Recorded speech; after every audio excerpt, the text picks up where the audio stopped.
ఇక భారత్ పాక్ మధ్య ఉద్రిక్తతలు పెరుగుతున్న వేళ తెలుగు రాష్ట్రాల్లోని 14 ప్రాంతాల్లో హైలైట్ ప్రకటించారు. Secunderabad railway station, Shamshabad airport, Kukatpally, Nampally, Hyderabad central bus station, Tirumala, Visakha RK beach, Vijayawada railway station, Vijayawada bus stand, MG రోడ్లో పోలీసులు అప్రమత్తంగా ఉండాలని కేంద్రం సూచించింది.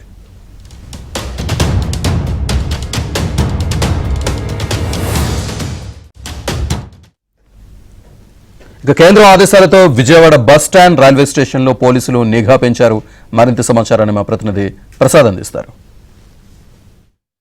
పాకిస్తాన్ మధ్య ఉద్రిక్త పరిస్థితుల నేపథ్యంలో ఒక యుద్ధ వాతావరణం నెలకొంది. ఇప్పటికే పరస్పరం దాడులు చేసుకునే పరిస్థితుల్లో భారతదేశం శివారు ప్రాంతాల్లో, పాకిస్తాన్ సరిహద్దు ప్రాంతాల్లో ఉన్న ప్రజలను కూడా పూర్తిగా ఖాళీ చేస్తున్న పరిస్థితి మనం చూస్తూ ఉన్నాం.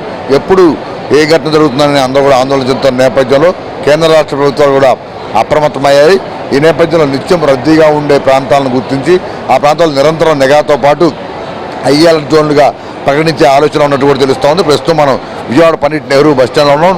ఇక్కడ రోజు లక్షలాది మంది ప్రజలు రాకపోకలు కొనసాగిస్తూ ఉంటారు. ప్రధానంగా ఈ ప్రాంతంలో ఉదయం నుంచి రాత్రి వరకు కూడా ఎప్పుడూ ఏదో విధంగా జనాలు వస్తూనే ఉంటారు.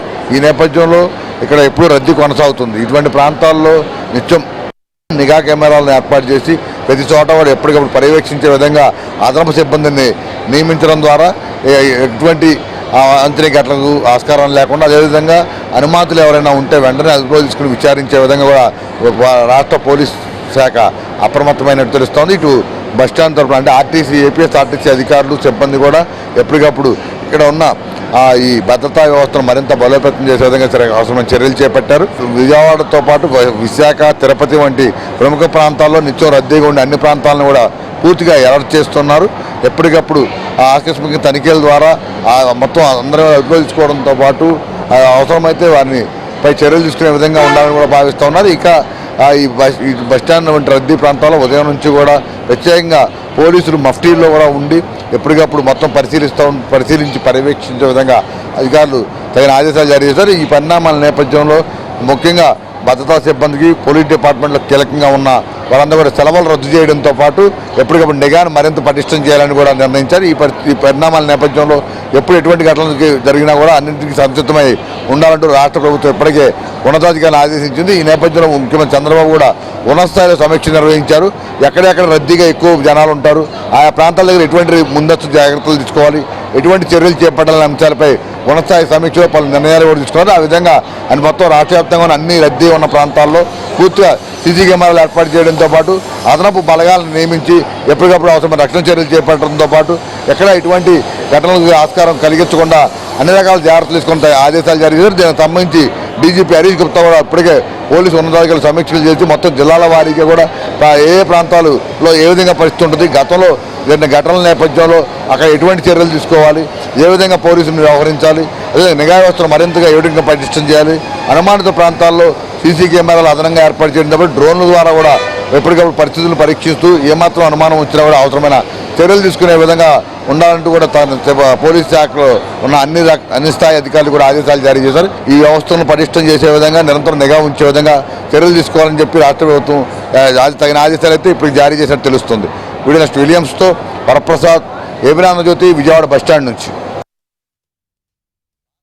మధ్య యుద్ధ వాతావరణం, అలాగే దేశ సరిహద్దు ప్రాంతాల్లో ఉద్రిక్త పరిస్థితుల నేపథ్యంలో ఇటు ఇప్పటికే పాకిస్తాన్ నుంచి ముష్కర్లు అమాయకులు ప్రాణాలు తీసిన నేపథ్యంలో భారత్ ధీటైన జవాబు చెప్పింది. ఈ నేపథ్యంలో మొన్న కూడా పాకిస్తాన్ ఉగ్రవాద స్థావరాలపై మిసైల్స్ ద్వారా దాడి చేయడంతో మరింత పరిస్థితులు ఉద్రిక్తంగా మారాయి. ఈ నేపథ్యంలో ముందస్తు జాగ్రత్తగా రాష్ట్ర వ్యాప్తంగా అనేక రద్దీగా ఉన్న ప్రాంతాల్లో ప్రధానంగా ఈ పోలీసులు నిఘా ఏర్పాటు చేస్తున్నారు.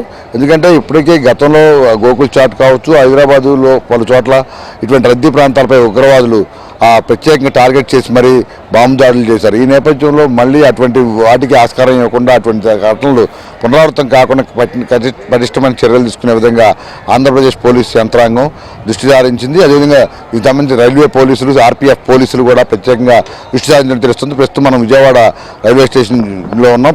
రైల్వే జంక్షన్ నిత్యం దాదాపు 11 ప్లాట్ఫామ్లు ఉండగా రోజు 150 రైళ్లు పైగా ఇటువైపు నుంచి ఆకపోకలు సాగిస్తూ ఉంటాయి. ఇక లక్షలాది మంది ప్రయాణికులు ఆర్డినరీ రైలు దగ్గర నుంచి express, sleeper, second AC, first AC వరకు ఇట్లా అన్ని రకాల బోగిలు ప్రయాణాలు చేస్తూ ఉంటారు.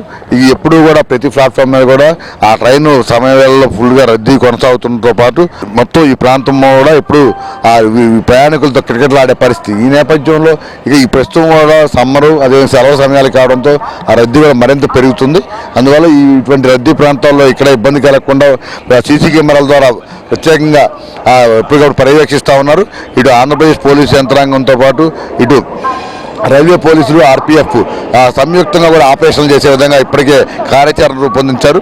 గతంలో ఎప్పుడైనా ఒక ఘటన జరిగినప్పుడు మాత్రమే అప్పటికప్పుడు ఆకస్మికంగా తనిఖీలు చేయడం, లేకపోతే ఎటువంటి బక్కా సమాచారం ఉన్నప్పుడు మాత్రమే తనిఖీలు చేసే పరిస్థితి ఉండేది. ఇక రైళ్లలో కూడా నిరంతరం ఆర్పీఎఫ్ పోలీసులను పెట్టి ప్రతి బోగిలో కూడా చెక్ చేయటం, అదేవిధంగా ఎవరైనా అనుమానితులు ఉంటే వెంటనే అరెస్ట్ చేసే విధంగా చర్యలు తీసుకోవాలని కూడా ఇప్పటికే స్పష్టంగా ఆదేశాలు జారీ చేశారు.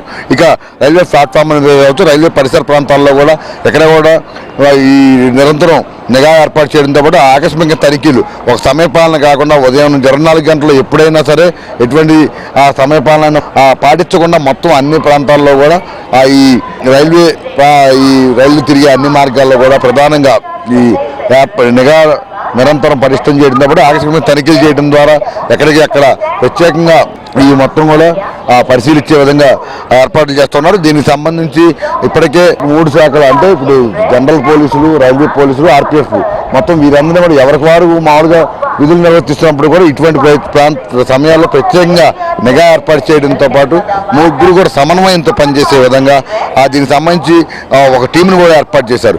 ఇటు అన్ని ప్రాంతాల్లో బయట రైల్వే పోలీసులు, అదేవిధంగా ప్లాట్ఫామ్ దగ్గర కావచ్చు, రద్దీగా ఉండే కౌంటర్ల దగ్గర కావచ్చు, ఇటు ఆర్పీఎఫ్, రైల్వే పోలీసులు నిరంతరం నిఘా ఉంచుతారు. ఇక రైళ్లలో కూడా కేవలం ప్లాట్ఫామ్ల మీద ఉన్న రద్దీలు ఉన్న ప్రజల్లో ఎవరైతే అనుమానితులు ఉంటారో వారిని అదుపులో తీసుకునే విధంగా సీసీ కెమెరాలు ఏర్పాటు చేయడంతో పాటు ఆ సీసీ కెమెరాలను ఎప్పటికప్పుడు పరిశీలించే విధంగా కొంతమంది టీంను కూడా అక్కడ నియమించడం కూడా జరిగింది. ఇక ఆర్పీఎఫ్ పోలీసులు ఎప్పటికప్పుడు రైళ్లలో నిరంతరం ఓన్లీ రాత్రి సమయంలో కాదు నిరంతరం నిఘా ఉంచడం, ప్రతి రైల్లో కూడా వారిని మఫ్టీలో ఉంచి మరీ అవసరమైతే అనుమానితులను అదుపులో తీసుకునే విధంగా కూడా ఆదేశాలు జారీ చేశారు. మొత్తం మీద కేంద్ర ప్రభుత్వ ఆదేశాలకు అనుగుణంగా రాష్ట్ర ప్రభుత్వం నిఘా వ్యవస్థను మరింత పరిశీలించడంతో పాటు నిత్యం తనిఖీల ద్వారా ఎటువంటి అవాంఛనీయ ఘటనలు జరగకుండా ముందస్తు జాగ్రత్తలు తీసుకునే విధంగా అయితే ప్రణాళికలు సిద్ధం చేసినట్టు కనిపిస్తుంది. విలియమ్స్తో వరప్రసాద్, ఏబిరామజ్యోతి, విజయవాడ రైల్వే స్టేషన్ నుంచి.